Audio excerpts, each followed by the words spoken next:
Mientras estaba en el extranjero, mi padre me llamó, usé tus $50,000 del fondo empresarial para pagar mis deudas. De todos modos, no te hacían falta. Le respondí tranquilo, suerte con eso. Cuando entendió lo que había pasado, ya era demasiado tarde. Me llamo Sebastián, tengo 27 años y estaba a punto de lanzar mi empresa de bienes raíces. Había pasado 3 años juntando cada dólar, trabajando sin parar, pidiendo préstamos y convenciendo a pequeños inversores. Todo para un proyecto de apartamentos que ya tenía compradores interesados. Pero mientras estaba en Madrid cerrando un trato, mi mundo se vino abajo con una llamada. Estaba en un café, revisando correos, cuando sonó mi teléfono. Era mi padre, Pablo. Nuestra relación siempre fue un desastre. Él es de esos que te enganchan con su carisma, pero en el fondo solo piensa en él mismo. Lo vi toda mi vida metiéndose en líos, deudas, promesas rotas, excusas. Pero esto fue demasiado. Sebastián, tenemos que hablar, dijo, con ese tono que parecía importante pero que yo ya conocía. ¿Qué pasa? Estoy ocupado, respondí, sin ánimo, no es gran cosa. Usé algo del dinero de tu cuenta empresarial para salir de un apuro. No te preocupes, no te hacía falta, me quedé helado. ¿Mi cuenta empresarial? Los $50,000 que eran la base de mi empresa, el dinero que había reunido con sudor y lágrimas. Sin eso, mi proyecto estaba muerto, mi sueño, acabado. ¿Qué hiciste?, pregunté, tratando de no gritar. Tranquilo, hijo, solo fueron 50,000. Pagué unas deudas. Tú siempre sales adelante, ¿no? No era gran cosa, no era gran cosa. Para él, $50,000 eran nada. Para mí, eran todo, mi futuro, mi empresa. Me temblaban las manos, pero no iba a darle el gusto de oírme perder el control. Suerte con eso, dije, frío, y colgué. Me quedé sentado, mirando mi laptop sin verla. ¿Cómo pudo hacerme esto? ¿Cómo pudo mi propio padre joderme así? Estaba furioso, pero más que nada, destrozado. Ese dinero era el corazón de mi empresa. Sin él, no podía pagar a los contratistas,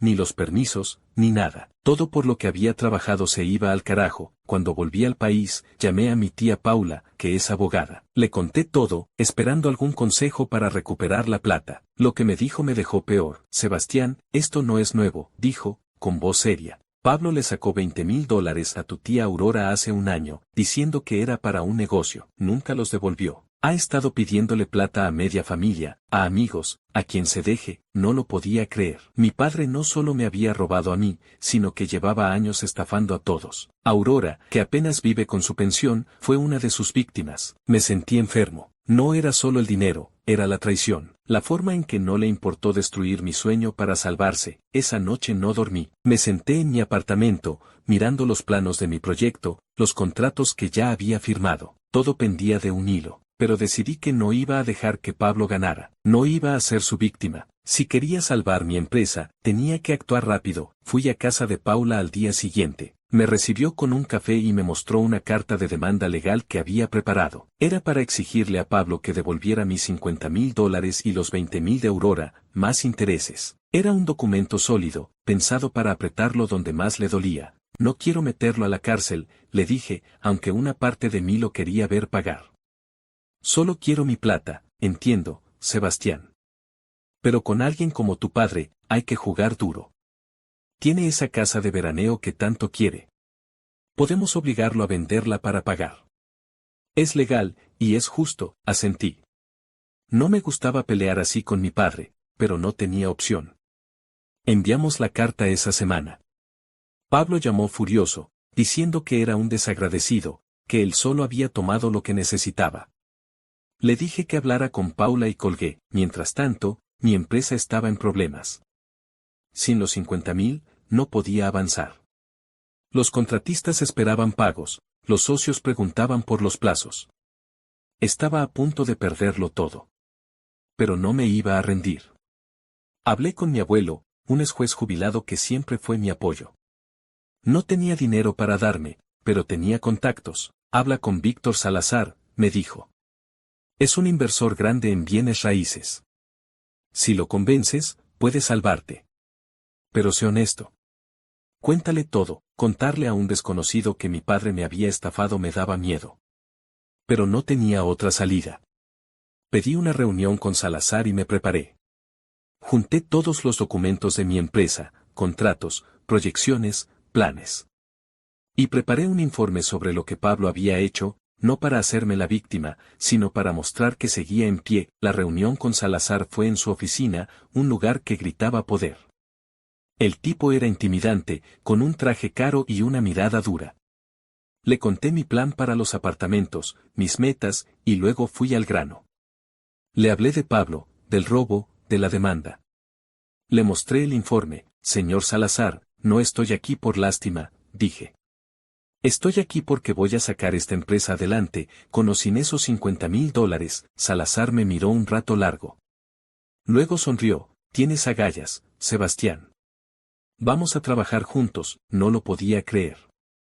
Salazar ofreció invertir, y no solo eso, sino una suma más grande de la que esperaba. Era suficiente para cubrir la pérdida y lanzar el proyecto con fuerza. Por primera vez en días, sentí que podía respirar. Pero sabía que esto era solo el comienzo. Pablo no se iba a quedar quieto, y mi hermano Juan, que siempre estuvo de su lado, empezaría a ver la verdad. La lucha por reconstruir mi empresa apenas comenzaba. Con la inversión de Salazar en la mano, me puse a trabajar como loco.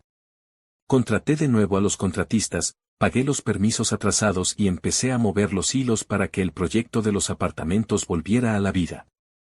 Pero mientras yo intentaba reconstruir, Pablo estaba ocupado tratando de hundirme. No sé si era por orgullo, por envidia o porque simplemente no soportaba verme salir adelante, pero empezó a esparcir rumores.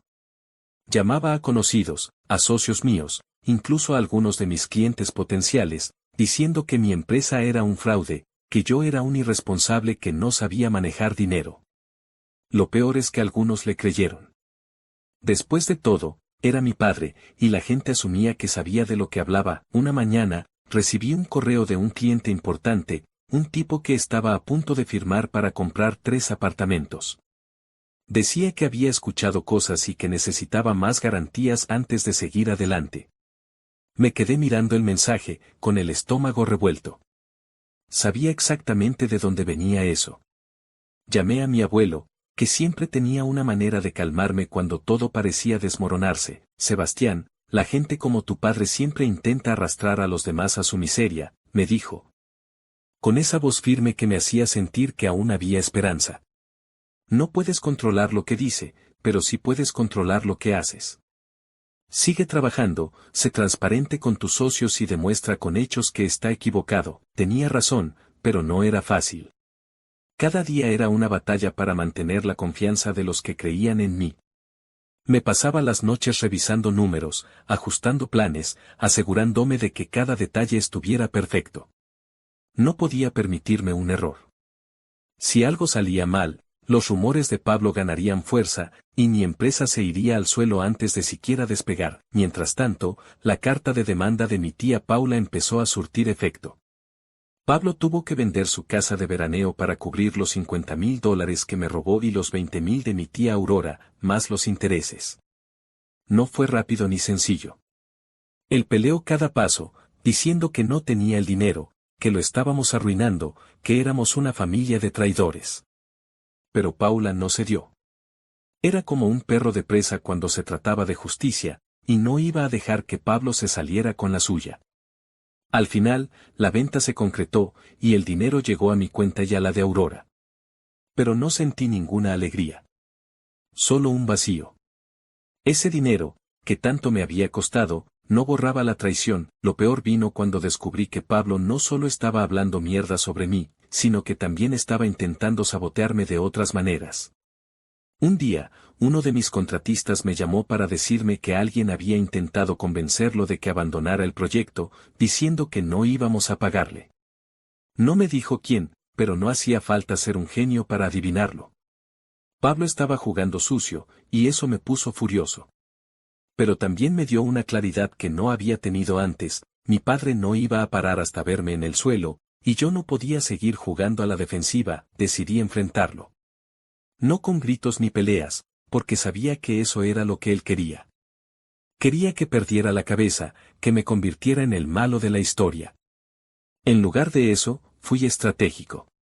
Me reuní con cada uno de mis socios y clientes, uno por uno. Les conté la verdad. Sí, mi padre había robado el dinero de mi empresa, pero ya estaba resuelto. Les mostré los documentos de la inversión de Salazar, los avances del proyecto, los planos. Fui brutalmente honesto, porque sabía que la transparencia era mi mejor arma. Y funcionó. La mayoría de ellos no solo se quedó, sino que me respetaron más por no esconderme, pero no todo fue tan fácil. Mi hermano Juan, que siempre había sido el favorito de Pablo, estaba en una posición complicada. Él y yo nunca fuimos muy cercanos. Juan era el típico hermano menor que idolatraba a nuestro padre, creyendo todas sus historias de grandeza. Cuando pasó lo de los 50.000, Juan al principio no quiso creer que Pablo fuera capaz de algo así. Me llamó un par de veces, diciendo cosas como papá solo estaba en un apuro o tú también tienes que entenderlo. Me dolió, pero no me sorprendí. Pablo siempre había tenido a Juan envuelto en su dedo. Todo cambió una noche cuando Juan apareció en mi apartamento sin avisar. Estaba pálido, con los ojos rojos, como si no hubiera dormido en días. Se sentó en mi sofá y se quedó callado un buen rato antes de hablar. Sebastián, creo que papá nos ha estado mintiendo. A todos, dijo al fin, con la voz rota. Encontré unos papeles en su escritorio. Deudas, muchas, y no solo de juego. Ha estado pidiendo dinero prestado a todo el mundo, prometiendo cosas que nunca cumple. Creo que también le debe a gente peligrosa. Me quedé mirándolo, sin saber qué decir. Una parte de mí quería gritarle que yo ya lo sabía, que había estado ciego por años. Pero otra parte, la más grande, sintió alivio. Juan estaba empezando a ver la verdad, y eso significaba que no estaba solo en esto. Le conté todo lo que había pasado, el robo, los rumores, el sabotaje. Juan escuchó en silencio, y cuando terminé, solo dijo una cosa: quiero ayudarte. No sé cómo, pero quiero estar de tu lado. Eso fue un punto de inflexión. Juan empezó a pasar más tiempo conmigo, ayudándome con pequeños detalles de la empresa. No era un experto en bienes raíces, pero era bueno con los números y tenía una energía que me hacía falta. Empezamos a trabajar juntos y, poco a poco, nuestra relación de hermanos, que siempre había sido fría, comenzó a sanar. Pero no todo era color de rosa. Pablo, al ver que Juan se estaba alejando de él, se puso más agresivo. Empezó a llamarlo, a llenarle la cabeza con historias de que yo lo estaba manipulando, que yo era el problema. Juan, por primera vez, no le creyó del todo, pero podía ver que estaba dividido. Era su padre, después de todo. Mientras tanto, mi madre, que había soportado a Pablo por años, llegó a su límite. Cuando se enteró de todo lo que había hecho, no solo a mí y a Aurora, sino a tanta otra gente, decidió pedir el divorcio. Fue un golpe duro para Pablo. La casa de veraneo ya no estaba, sus deudas seguían creciendo y ahora perdía a su familia. Una parte de mí sintió lástima, pero otra, más fuerte, sabía que se lo había buscado. Sus acciones tenían consecuencias, y por primera vez, las estaba enfrentando. En la empresa, las cosas empezaban a moverse. Con la inversión de Salazar, el proyecto de los apartamentos avanzaba rápido. Los contratistas estaban contentos, los compradores volvían a confiar, y yo sentía que por fin estaba recuperando el control. Pero no podía bajar la guardia. Pablo seguía siendo una amenaza, y cada día llegaba un nuevo rumor, una nueva llamada de alguien que había escuchado algo sobre mí o mi empresa. Era agotador, pero también me estaba haciendo más fuerte. Cada obstáculo me obligaba a ser más listo, más rápido, más decidido. Una noche, mientras revisaba contratos en mi apartamento, recibí una llamada de un número desconocido. Era un tipo que decía ser amigo de un amigo, alguien que había oído los rumores de Pablo y quería advertirme. Dijo que mi padre estaba contactando a más personas, no solo para hablar mal de mí, sino para intentar que algunos de mis proveedores cancelaran sus contratos. Me quedé en silencio, apretando el teléfono. No era solo que Pablo estuviera hablando mierda, estaba activamente tratando de sabotear mi negocio. Era un nivel de mezquindad que no esperaba, ni siquiera de él. Colgué y llamé a Juan. Desde que había empezado a ayudarme, se había convertido en mi aliado más inesperado. Le conté lo que había pasado, y por primera vez, lo vi realmente furioso. No con la rabia de un hermano menor que defiende a su papá, sino con una indignación que venía de entender la verdad. Sebastián, esto tiene que parar, dijo, con la voz tensa.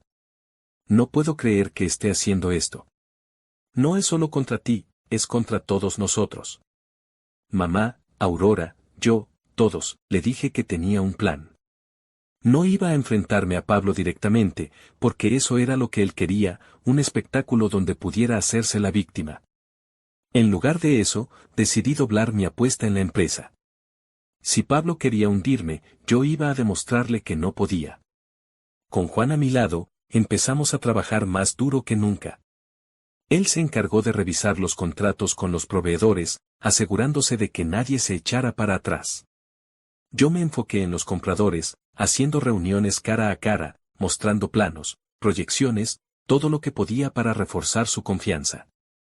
Cada vez que alguien mencionaba un rumor, lo enfrentaba con la verdad. Mi padre había intentado sabotearme, pero yo estaba aquí, trabajando, y mi empresa iba a salir adelante. Mientras tanto, la vida de Pablo se desmoronaba.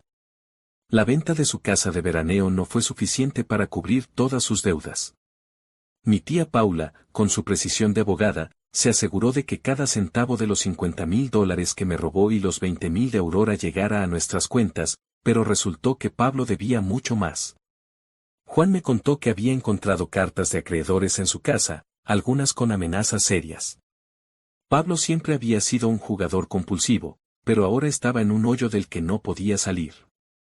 Mi madre, que ya había pedido el divorcio, se mudó a un apartamento pequeño y cortó todo contacto con él. Por primera vez, vi a mi padre como lo que realmente era, no un hombre carismático con grandes ideas, sino un tipo atrapado por sus propios errores, incapaz de asumir responsabilidad. Juan, por su parte, se estaba convirtiendo en alguien clave para mi empresa.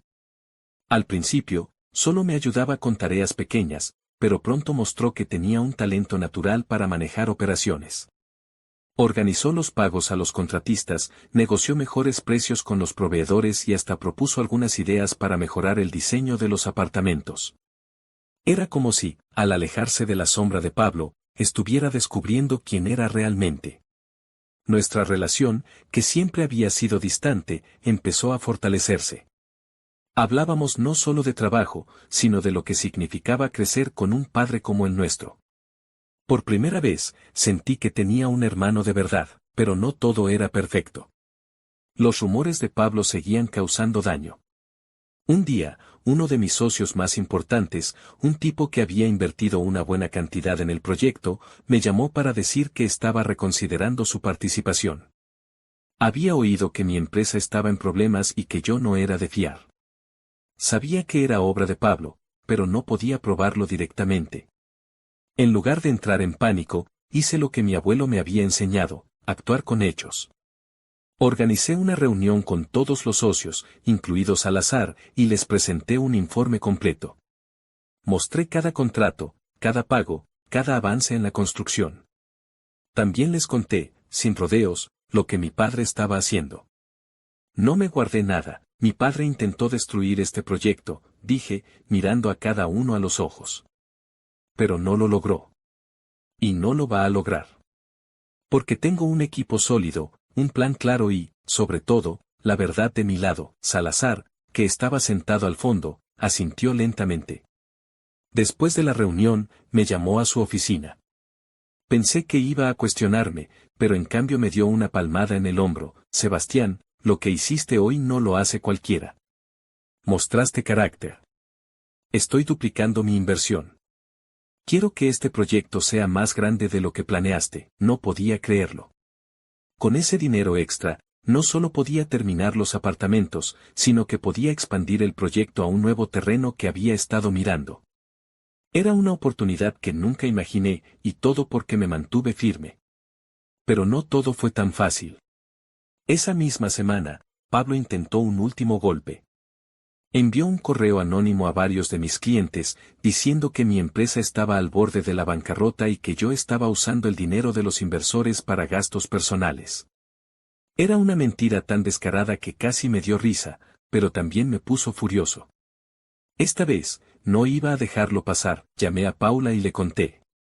Ella revisó el correo y, con su ojo de abogada, encontró una pista. La dirección de correo estaba vinculada a una cuenta que Pablo había usado antes. No era una prueba directa, pero era suficiente para añadirlo a la demanda. Paula redactó una nueva carta, esta vez amenazando con acciones legales por difamación si no paraba.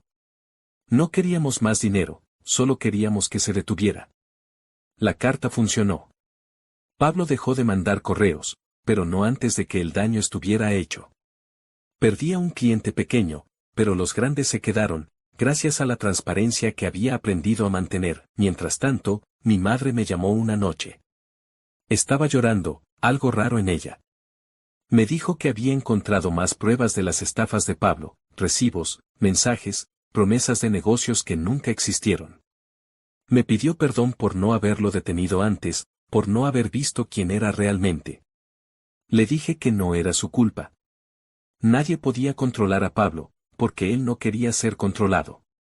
Pero esa llamada me hizo darme cuenta de algo: mi familia, o al menos lo que quedaba de ella, estaba empezando a unirse.